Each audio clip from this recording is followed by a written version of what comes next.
Kepa Kixo Zigor eskultore edo margolaritzat ezagutzen dugu gehien bat, baina argazkilaritzan ere luzaz trebatua da.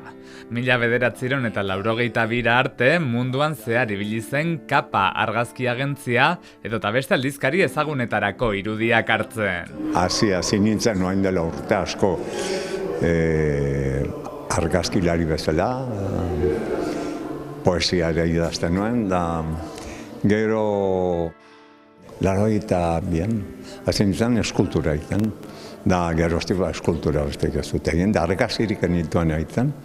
Oain dela 10 bat urte, nire kontatu behar zituen beste forma batzuk hartu, o beste itxura, beste medio batzutatik pasatu, medio desberdinak erabila behar nituen, eta argazkitzeko desio berri bat argitu zen nitan, eta nahi nuen beste argazki mota bat egin. 70ko hamarkadan iritsi zen Lapurdira Aretxabaletatik, eta Biarritzen halako anitz topatu ez baditu ere, Maldari eskaini dio bere azken erakusketa, Malda bizi izenekoa.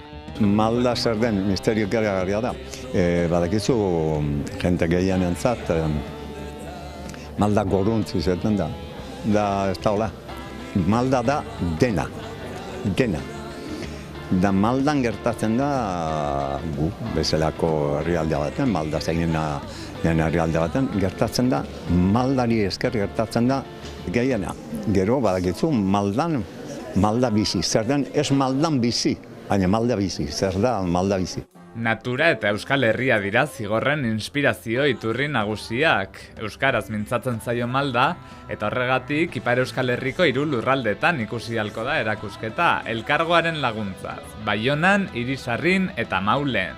Mugitzak polito eta beharrezkoa zaigu hemengo jendeari, denentzat egina da eta guretzat egina da.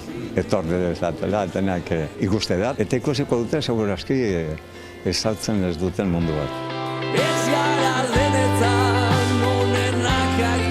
Leku guztietan ez da gauza bere izango, erakusketa honentzat, baina hemen hazigira goitikan bera, menditikan itxasorotz, eta Irisarrin ez dakit nola montatuko duten zuzendari artistikoak. Segurazki beste mota bateko erakusketa bat izanen da, eta Xiberon ere, agerian ere beste eliza baten da, eta hortaz segurazki piskan mistikoagoa izango da bidaia, uste dut, bai. Baionako Didamen ekainaren 16 arte ikusi ahalko da erakusketa. Ondotik Irisarriko ospitalean uztailaren 6tik urriaren 12ra. Eta bukatzeko, Mauleko agerrian, azaroaren 8tik 2025ko urtarrilera.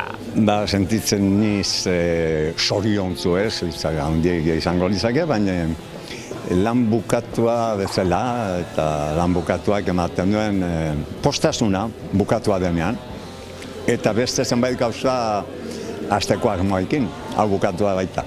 Baina espero dut erakusketa hori, bai Baionan, bai Irisarrin, da bai Maulen, jendeari gustatuko zaiola eta jendeak ulertuko dula guk erran helduguna.